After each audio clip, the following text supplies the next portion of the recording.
I knew the exact moment the devil stepped out of my son-in-law. It was a Tuesday in early November. The kind of raw New York night when the wind claws at your throat and the street lights look bruised. I had closed the little Indian grocery I run on 74th Street, earlier than usual because my knees were screaming and the till was almost empty anyway. Vivek had taken the day's cash again.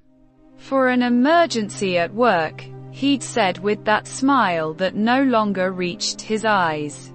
I was too tired to argue.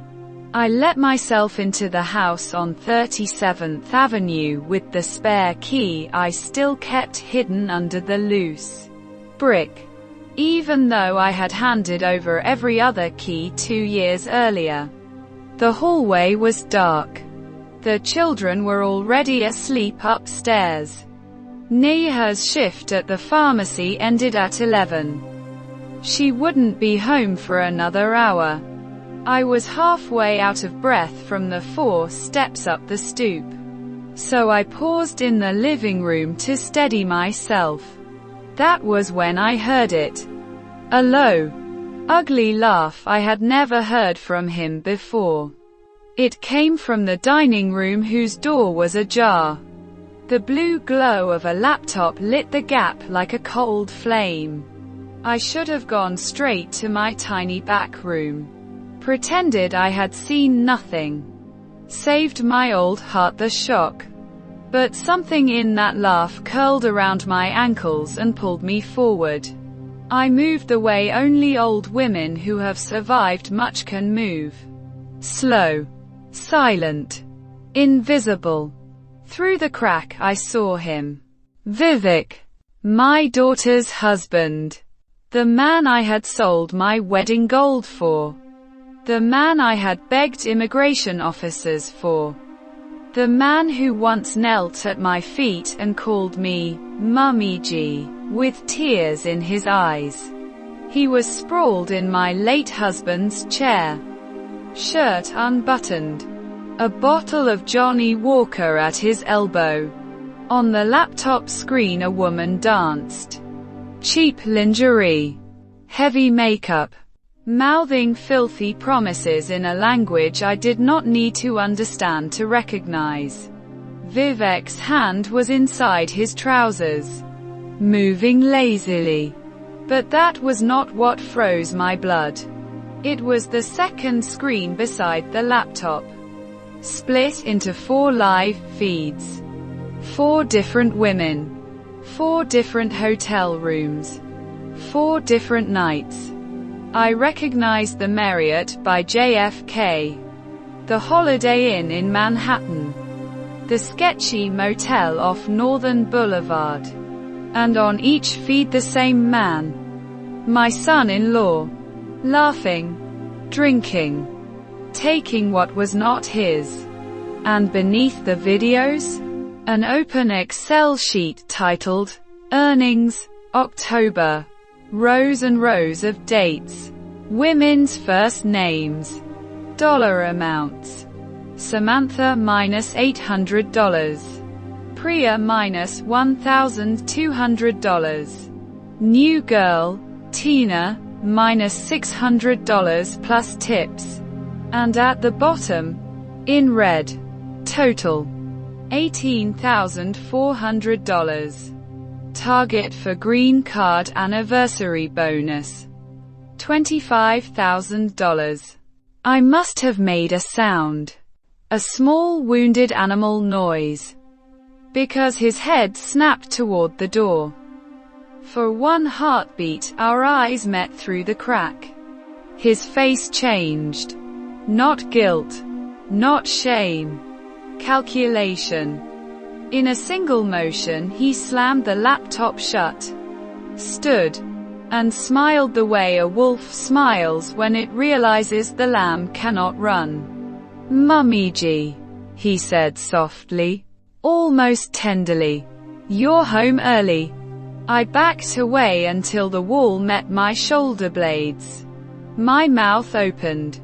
But 74 years of polite obedience choked the scream in my throat. He walked toward me slowly, buttoning his shirt with lazy fingers. The smell of whiskey reached me before he did.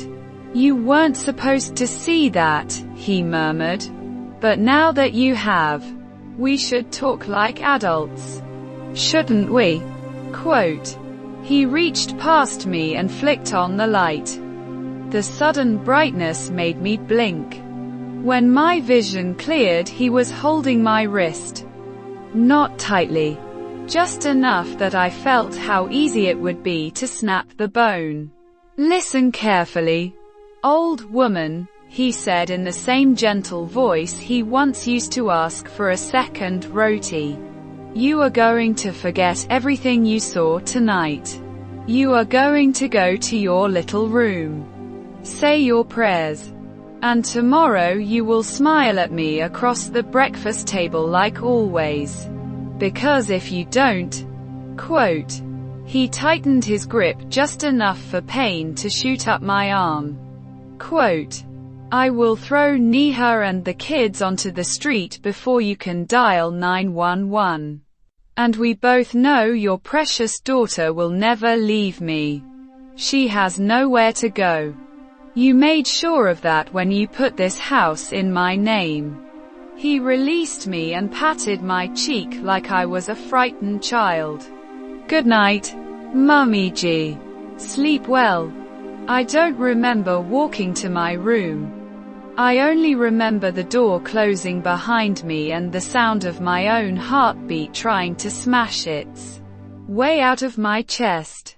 I sat on the edge of my narrow bed fully dressed, coat still on, staring at the wall until the sky outside turned the color of ash. At 5:17 a.m., I did what I had never done in 50 years of marriage. 30 years of widowhood. 7 years of exile in my own home. I opened the bottom drawer, took out the small notebook I kept for shop accounts, and on the first blank page I wrote in shaking Gujarati, "Day 1. He is a monster wearing my daughter's life like a coat. I am old. I am small. I speak little English. But I am still her mother. And mothers do not surrender." Then I tore the page out, folded it into a square the size of a postage stamp, and slipped it into the lining of my purse where he would never look. At 5:45 a.m., I made tea on the single burner I was allowed. The smell drifted under my door. A few minutes later I heard his heavy tread on the stairs, the shower running, the front door opening and closing as he left for wherever monsters go in daylight. Only then did I let myself cry. Silent, dry sobs that hurt more than screaming. When Neha came home at 11:40 p.m., coat clutched tight around her throat to hide the fresh marks. I was sitting at the kitchen table with a smile ready. "Beta, I saved you dinner," I said, voice steady as temple bells. She kissed my forehead, eyes red, and whispered, "Thank you, Mummy." She did not see the new fire behind my eyes. Not yet. But she would. Because that night, in the dark, something ancient and ferocious had woken up inside my tired bones. It had no weapons, no money, no strength left. It only had time, patience, and a love sharper than any knife. And it had 91 days. The first morning was the hardest.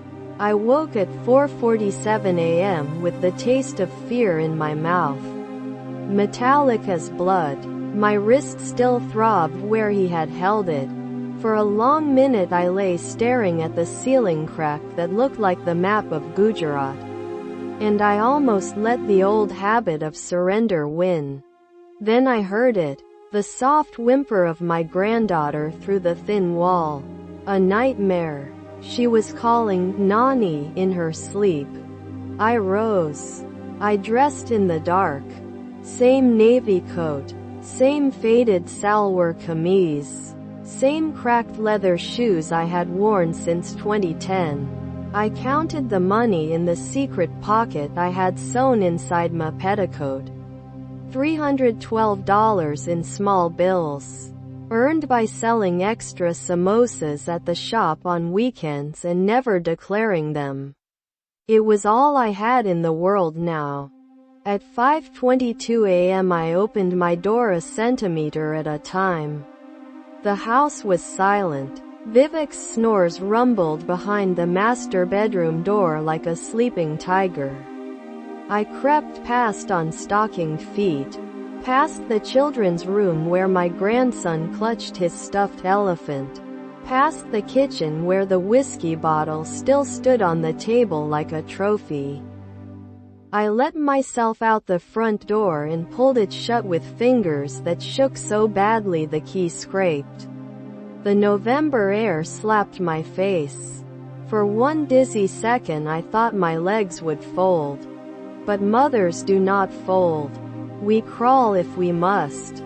I walked the 8 blocks to the Roosevelt Avenue station. The streets were almost empty. A drunk singing to himself. A delivery truck idling. A stray cat watching me with yellow eyes. Every shadow looked like Vivek following me. Every footstep echoed too loud. On the platform I stood behind the yellow line, clutching my purse to my chest like a shield. When the F train screeched in, I almost couldn't board. The doors closed on the hem of my coat and I had to yank it free. An American boy with purple hair laughed. I wanted to die of shame. 45 minutes later I emerged at Union Square. The wind had teeth. I had no idea where to go. I only knew the words I had memorized from a flyer someone once pressed into my hand outside the Mandir Nari Shakti Women's Legal Aid 14th Street 2nd floor, walk-ins welcome.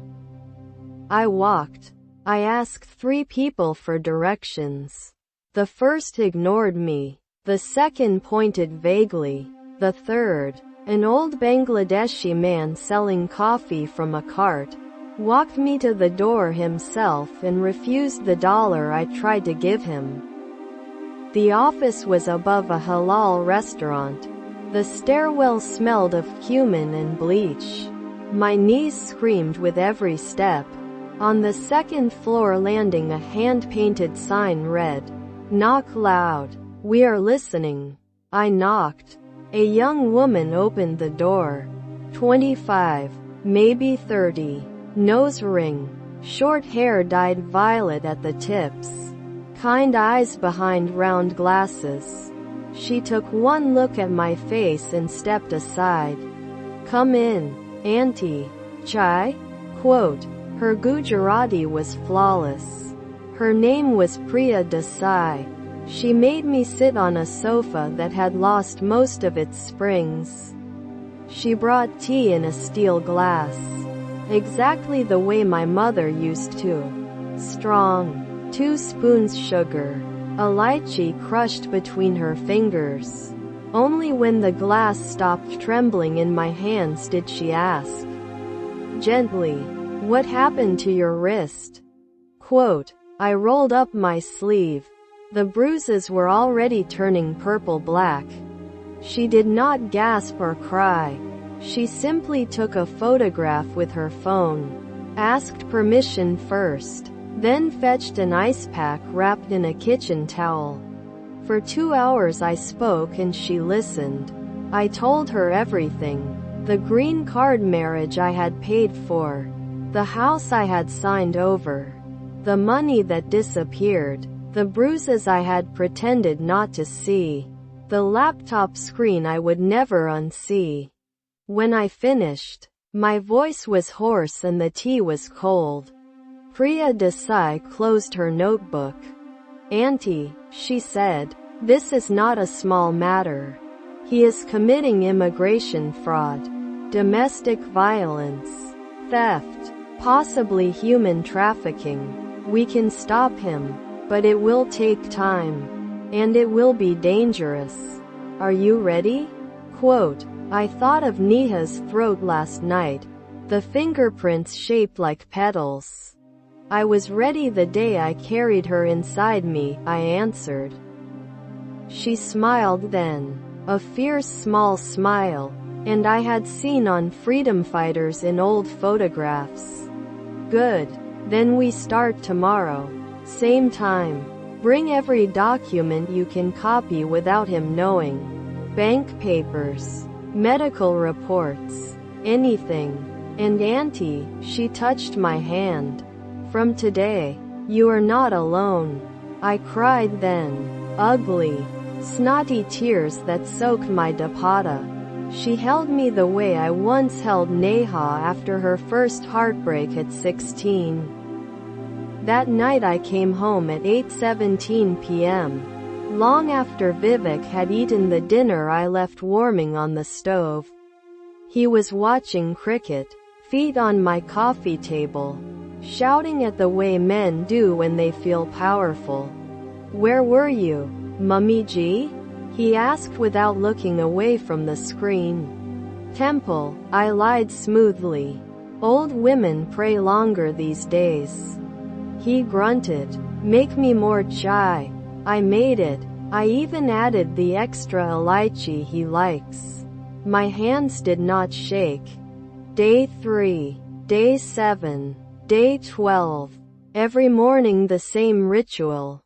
I rose before the household. I left a flask of tea and a note in Neha's lunchbox. Drink it slowly. I love you. I kissed the sleeping children. I walked to the station. I took the F train south. I climbed the stairs to Nari Shakti.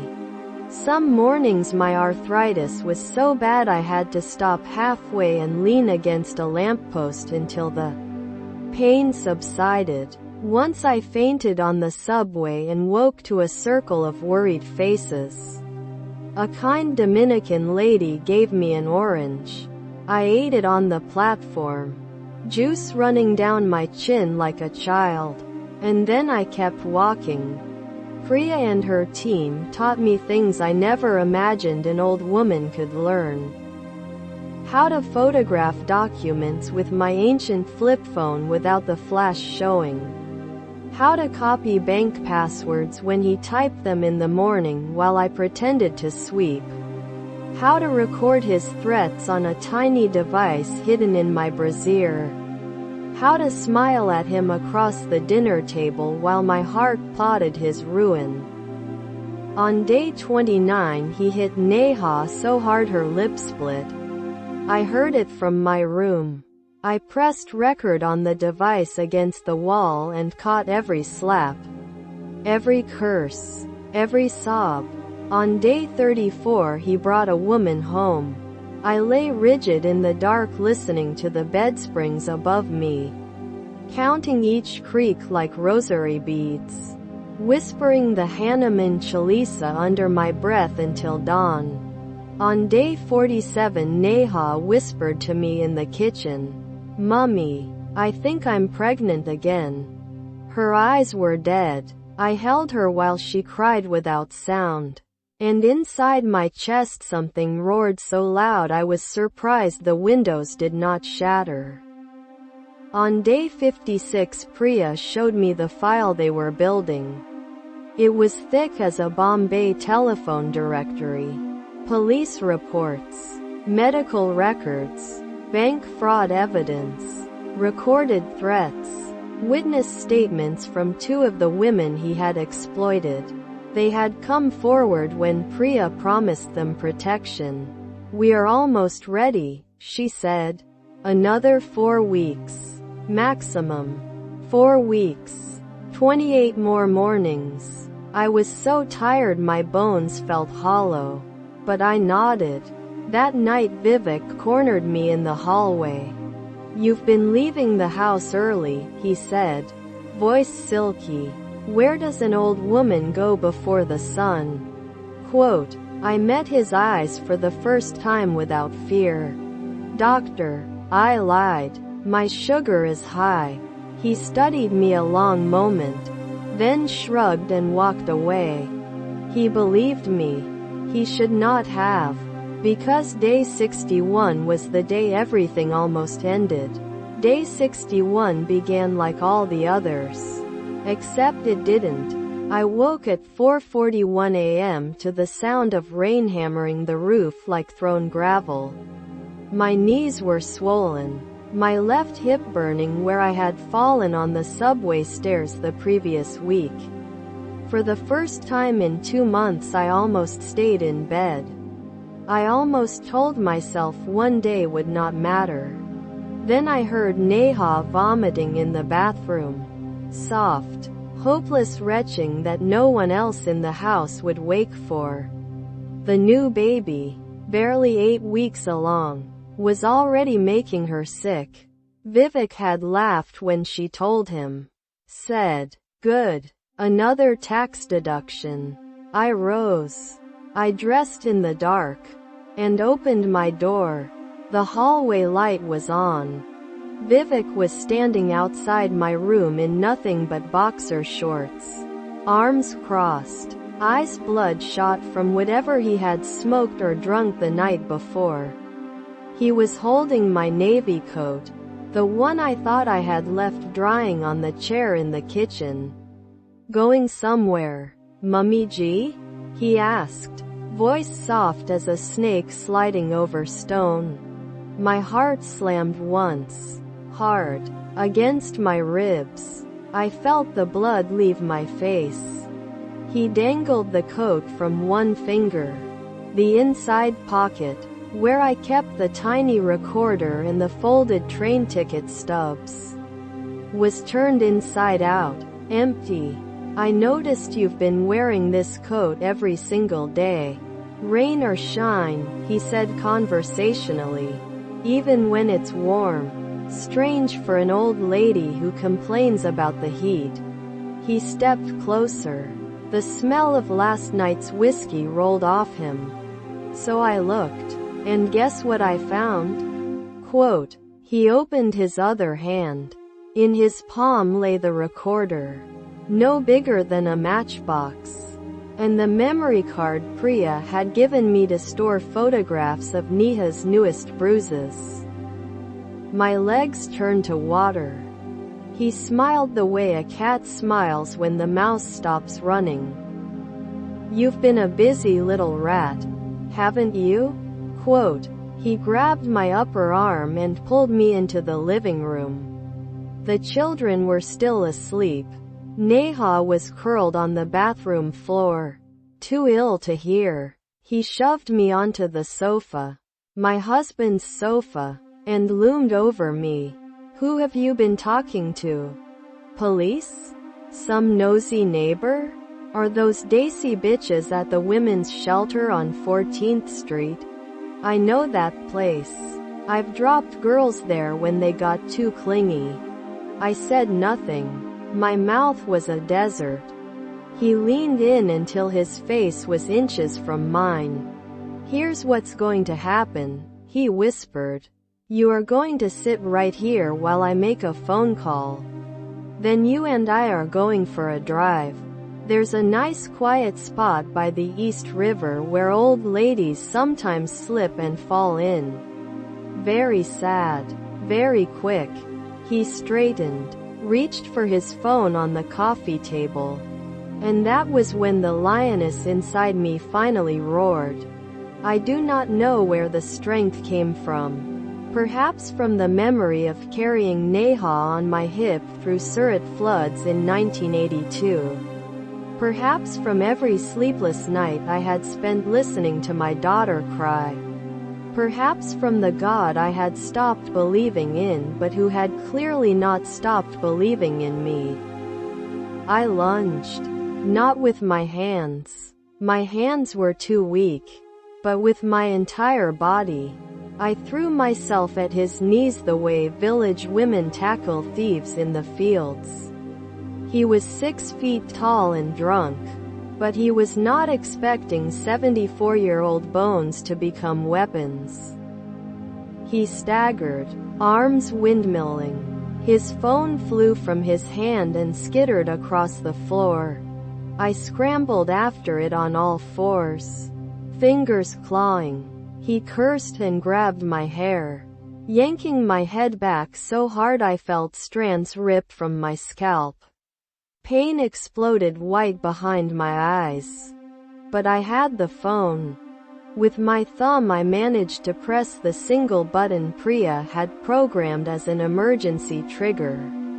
Weeks earlier, a silent alarm that sent my location and a pre-recorded message to her, to the police liaison, to 3 volunteers who lived nearby.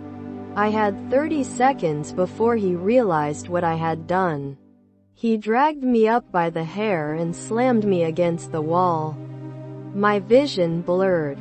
I tasted blood. "You stupid old cunt," he snarled, raising his fist. And then the front door exploded inward. Not metaphorically, literally. Wood splintered. The chain lock snapped like thread. 3 uniformed NYPD officers burst in, guns drawn, red dots dancing on Vivek's bare chest. "Police! Hands in the air! Step away from the woman!" Quote, behind them stood Priya Desai in a rain-soaked hoodie, eyes blazing, and 2 volunteers I recognized from the shelter. Vivek froze, fist still cocked. For one absurd second he looked almost comical. Half naked, mouth open, rain dripping from the office's hats onto our carpet. Then the reality hit him. He let go of my hair. I slid down the wall until I was sitting on the floor. Blood trickling from my nose. Scalp on fire. But alive. Priya ran to me. Auntie, talk to me. Quote, I managed a smile. My lips split wider. I pressed the button, I croaked in Gujarati. Like you taught me. One of the officers cuffed Vivek while he screamed threats and obscenities. Another called for an ambulance. The third helped Priya lift me onto the sofa. Neha appeared in the hallway, pale as milk, hand over her mouth. When she saw the blood on my face, she began to scream my name. I lifted one shaking hand toward her. It's finished. Beta, I said. Come here. She stumbled forward and fell to her knees beside me, sobbing into my lap like she was 7 years old again. The children woke then. My granddaughter padded down the stairs in her unicorn nightdress, took one look at the police, her father in handcuffs, her mother crying, and me bleeding, and began to wail. I reached for her with my good arm. Come, Ronnie. Nani has you. No one will hurt us again. The paramedics arrived minutes later. They wanted to take me to the hospital. I refused until Priya promised me the children and Neha would go straight to the shelter. Only then did I let them put me on the stretcher. As they wheeled me out into the rain, I caught one last glimpse of Vivek being shoved into the back of a squad car. He was still shouting, but the words were lost under the sirens. I closed my eyes and felt the cold November rain on my face like a baptism. Day 61 had not gone according to plan. But the war was over. Or so I thought, because 3 hours later, in the cubicle while a kind nurse cleaned the blood from my hair, Priya came in alone and closed the curtain. Her face was gray. Auntie, she said quietly, there's something you need to know. She held up her phone. On the screen was a text from an unknown number. Sent 20 minutes after Vivek's arrest. Tell the old bitch the game isn't finished. I have friends who don't like loose ends. Sleep well. Attached was a photograph taken from across the street. Me, Neha, and the children leaving the house that morning. Red circles drawn around our heads like targets. Priya's hand trembled. He made bail already. Someone posted $50,000 cash. We don't know who. I stared at the photo until the red circles blurred. Then I looked up at the young woman who had become the daughter I never had. Beta, I said, voice steady even though my heart was breaking all over again. Make the shelter ready. And tell your police friends the old lady is not done fighting. Because day 61 was not the end. It was only the beginning of the part where the monster realized the lamb had grown teeth. And I still had 91 mornings left in me. They moved us that same afternoon. Not to the little shelter on 14th Street, but to a secret second location in the Bronx that Nari Shakti kept for the worst cases. A nondescript red brick building behind a Bangladeshi grocery. Windows covered with children's drawings so no one could see in. The sign on the door read, Little Stars Daycare, but there were no children playing. Only women with haunted eyes and suitcases held together by hope and duct tape. Priya drove us herself in an old Honda with mismatched doors. Neha sat in the back clutching the children. Pale, silent, staring out at the city as though she had never seen it before. My granddaughter Amara, 5 years old and suddenly wise beyond her years, held my hand the entire journey and kept whispering, Nani, are the bad men gone now? Quote, I kissed her hair and lied the way mothers have lied since the beginning of time. Yes, Beta, gone forever. We were given one room on the 3rd floor. 2 bunk beds. A hot plate, a tiny bathroom with a plastic shower curtain covered in smiling dolphins. The walls were painted sunshine yellow, but the color felt like mockery. I sat on the lower bunk and felt every bruise on my body bloom at once. Scalp torn, ribs cracked, hip fractured in 2 places from when he slammed me against the wall. The hospital had wanted to keep me 3 days. I signed myself out after 6 hours. Priya stayed until midnight, going over the new safety plan. Order of protection was filed within the hour of the arrest. But the judge had granted bail because Vivek produced a lawyer in a $5,000 suit who cried, first-time offender, and family man. The trafficking and fraud investigation would take months, maybe years. In the meantime he was free. And he was furious. We can move you to Albany.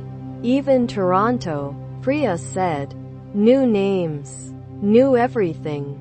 I looked at Neha rocking the baby bump she was already ashamed of. At Amara asleep with her thumb in her mouth. At my grandson Aryan clutching his elephant so tightly its ear was coming off. No, I said, we are not running like mice.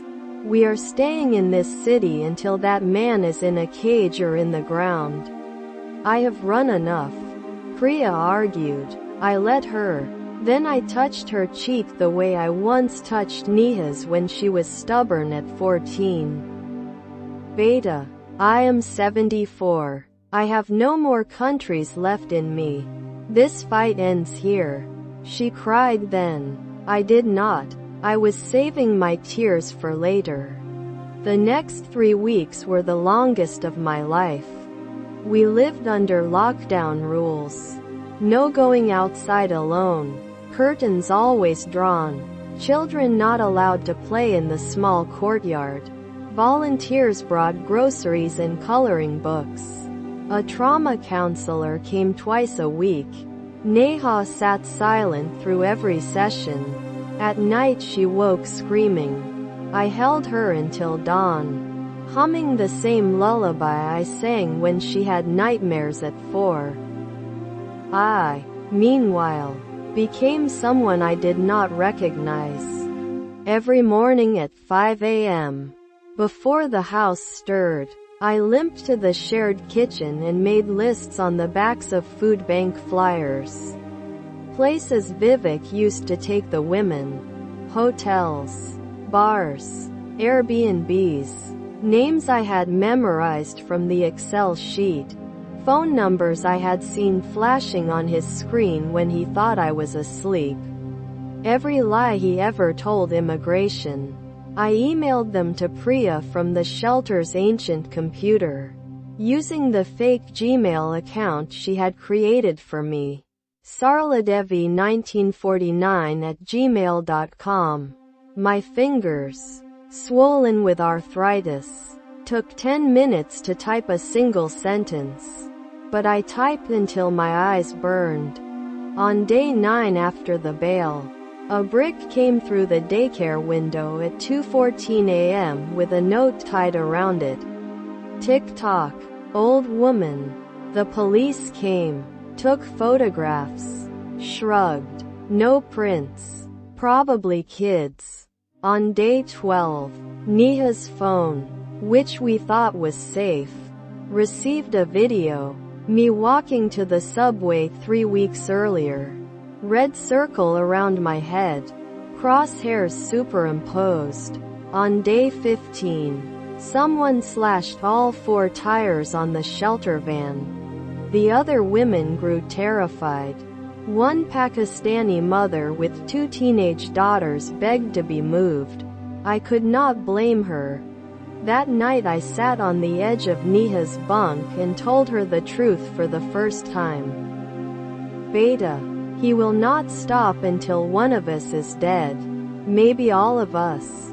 The law is slow, and he has money we don't understand.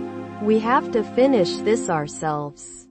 She stared at me with huge, broken eyes. Mummy, what are you saying? Quote, I am saying your mother still has teeth. The next morning I asked Priya for 2 favors. First, borrow the shelter's burner phone for 1 hour. Second, find me the address of a man named Rajesh Raju Mehta. Once Vivek's college friend, now a small-time bookie in Richmond Hill who owed me a debt from 20 years ago when I lent him money to bring his own wife from India. Priya's face went white. Auntie, please tell me you're not thinking what I think you're thinking. I only looked at her until she handed me the phone. I called Raju from the fire escape. Rain drizzling on my head like cold enough to feel like punishment. Raju bye, I said in Gujarati when he answered. Voice thick with sleep. Remember the $10,000 I gave you in 2003 that you never paid back? Quote, a long silence. Then, Sarla Ben? Ari, it's 3 in the morning. Quote, listen carefully. I am calling to collect. I need information on Vivek Malhotra. Everything. Who posted his bail? Where he is staying? Who his new friends are? You have 3 days. He started to protest. I cut him off. 3 days. Raju. Or I will tell your wife about the second family in Jersey. He gave me everything in 24 hours. Vivek was living in a luxury Airbnb penthouse in Long Island City, paid for by a man named Dmitry Volkov, Russian, suspected of running Eastern European girls through the same hotels Vivek used. Dmitry had put up the bail money because Vivek owed him $87,000 and had promised to deliver fresh product to pay it back. Fresh product. I closed my eyes and saw Neha's swollen belly. When I opened them again, the old woman who had begged immigration officers on her knees was gone. In her place stood someone new. On day 22, I did something no one expected. I left the shelter. Alone. I dressed in my navy coat, took the roll of cash I had hidden inside the lining of Amara's stuffed rabbit, money I had saved from selling gold bangles one by one to a pawn shop in Jackson Heights, and I walked out the front door at 4:58 a.m. while the night volunteer was dozing. Priya found my note an hour later. Do not look for me. If I am not back in 48 hours, take them to Canada. Tell Neha her mother loves her more than life. Mummy. I took the subway one last time. Not to Union Square. To Long Island City. To the glass tower where the devil was hiding behind floor-to-ceiling windows and borrowed money. I stood across the street in the freezing rain for 6 hours. Hood up. Just another invisible old Indian lady that New York steps around without seeing. At 8:47 p.m. I watched him leave the building in a black leather jacket, laughing on the phone, climbing into a waiting Mercedes with tinted windows. I memorized the license plate. Then I did the most reckless thing I have ever done in 74 years. I followed the car, on foot, then by bus, then by another bus, until we reached a warehouse in Red Hook, Brooklyn, where men in expensive coats unloaded crates under floodlights and laughed in Russian. I stood in the shadows until my toes went numb. And I took photographs with the shelter's burner phone until the battery died. When I finally limped back to the shelter at 3:12 a.m., soaked, half frozen, lips blue, Priya was waiting with police and tears and fury. She hugged me so hard my cracked ribs screamed. You could not speak for 10 minutes. When I could, I handed her the phone. Send these to your FBI contact, I rasped. Tonight. Because the devil had made one mistake. He thought an old woman's love had limits. He was about to learn that love, when it turns to justice, has no limits at all. They came for him at 4:11 a.m. on the 43rd day after the brick through the window. Not the NYPD this time. Federal agents in Navy windbreakers marked FBI and DHS. 12 of them, moving through the Long Island City Tower like silent wolves. The concierge didn't even have time to reach for the panic button before a gloved hand covered his mouth and a badge flashed under his nose. I know the exact minute because I was watching from the shelter common room on a laptop Priya had left open by accident. She had patched into the building's security feed the night before.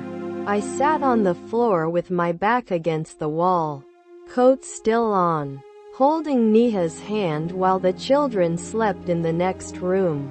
We did not speak. We only watched. The penthouse door exploded inward. Vivek was dragged out barefoot in silk pajama bottoms. Hair wild. Mouth open in a scream that never came because a hand clamped over it. Dmitry Volkov was in handcuffs beside him. Face purple with rage. Speaking rapid Russian that did no good at all. They found 3 terrified Ukrainian girls locked in the guest bedroom. One of them only 16. They found laptops, ledgers, $340,000 in cash, vacuum sealed under the marble kitchen island. They found the Excel sheet, updated to the day before, with Neha's name now listed under a column labeled Future Collateral. That was when I finally let myself cry. Not from relief, from the knowledge that it had come so close. The news broke at 7 a.m. Queens man arrested in international trafficking ring. They used his full name, Vivek Rajesh Malhotra. They showed the photograph from his green card application. The smiling family man holding baby Amara at the airport the day they landed. The anchor called it a shocking fall from grace. Neha watched the television without blinking. When they let him past the cameras in an orange jumpsuit, head down, she whispered, "He looks small." I stroked her hair. Monsters always look small once the light is turned on. Bail was denied this time. Human trafficking across state lines. Flight risk. Danger to the community. The judge was a woman with steel gray hair and no patience for expensive lawyers. Remand to MDC Brooklyn until trial. We stayed in the shelter another 5 weeks. Just to be certain. The U.S. attorney herself called Priya to say the case was ironclad. 25 years minimum. Possibly life. Only then did I let us go home. The house on 37th Avenue smelled of dust and old fear when we opened the door. The children ran from room to room shouting with joy because the toys were still there. Neha stood in the living room and cried so hard she couldn't breathe. I held her up the way I had the day her father died. We cleaned for 3 days straight. We burned Vivek's clothes in a metal drum in the backyard while the neighbors watched and pretended not to. We painted every wall a new color. Sunshine yellow. Like the shelter. So the darkness would never feel at home again. We hung new curtains. Bright red. The color of Sindor in Revolution. On the first night we slept under our own roof again. I woke at 3 a.m. to find Neha sitting at the kitchen table staring at nothing. I made tea the old way. Strong. Milky. With elaichi and ginger. We drank in silence until she said, "Mummy, I keep waiting to feel safe. Why don't I feel safe?" Quote, I took her hand. Because safe is not a feeling. Beta. It is something you build. Brick by brick. Every morning when you open your eyes and choose to keep going. She nodded slowly. Will you teach me how? Quote, every single day, I promised. 6 months later, the trial date was set for the following spring. Neha started classes at LaGuardia Community College, nursing, because she wanted to heal something after everything that had been broken. Amara began kindergarten with a new backpack and no more nightmares. Arian stopped carrying his elephant everywhere. He said it was got too old for adventures. I reopened the little grocery on 74th Street. Business was better than ever. Word had spread about the old lady who brought down a monster. Women came from as far as Newark just to buy a packet of Maggi and press my hand and whisper, "Thank you, Auntie," with tears in their eyes. Priya visited every Sunday with flowers and new case files. Sometimes young girls sat in my back room and told me stories worse than mine. I listened the way Priya once listened to me, made them tea with elaichi, and told them the same thing. You are not alone anymore. One evening in early October, exactly 1 year after the night I saw the devil's true face, I closed the shop at 7 and walked home slowly. The air smelled of wood smoke and marigolds. My hip still ached when it rained, and my left hand trembled sometimes. But I counted change. But I walked tall. At the gate I paused. Someone had tied a small red thread around the iron bars. The kind we tie at temples for protection. Tucked beneath it was a plain white envelope. Inside was a single photograph. Me, standing outside the Long Island City Tower that freezing night. Hood up, face half hidden, but unmistakable. On the back, in handwriting I would never forget. You won this round, old woman, but I have friends who keep score longer than the law. Enjoy your little victory while it lasts. No signature. No need for one. I looked at the photo for a long time. Then I took it inside, placed it on the little mandir shelf next to my husband's picture, and lit a diya in front of both. I was not afraid, because I had learned something in those 91 mornings and 43 nights of war. Evil does not die easily. It only changes faces. But mothers who have carried life through floods and famines, through widowhood and exile, through green card queues and courtroom corridors, do not frighten the same way twice. We learn the taste of fear and spit it out. We learn the weight of silence and break it. We learn that love is not soft. Love, when it has to, becomes a weapon sharper than any knife. I kissed my sleeping granddaughter's forehead. I touched Neha's cheek as she studied at the kitchen table, belly round with the new baby that would never know its father's shadow. Then I went to my room, opened the bottom drawer, and took out the notebook I had started exactly 1 year ago. I turned to the last blank page and wrote, Day 366. He is gone, but his kind never truly leaves.